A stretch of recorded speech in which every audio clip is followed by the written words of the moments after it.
की माननीय मुख्यमंत्र्यांची मला विनम्र विनंती आहे माननीय मुख्यमंत्र्यांना की त्यांनी आणखीन दोन SIT सुरू केल्या होत्या.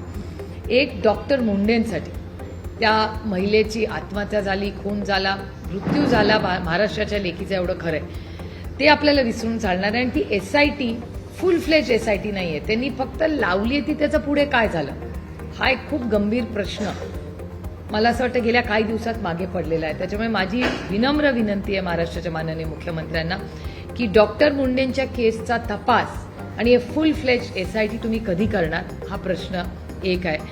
आणि दुसरा प्रश्न की महादेव मुंडेंचा जो खून झाला त्याच्यावरती SIT स्थापन झाली, त्याला 3 महिने झाले. मी 10 दिवसापूर्वी बीडला गेले होते, तेव्हा त्यांच्या बायकोचं असं म्हणणं होतं की SIT स्थापन झाली पण आम्हाला काहीच माहिती नाही काय चाललंय.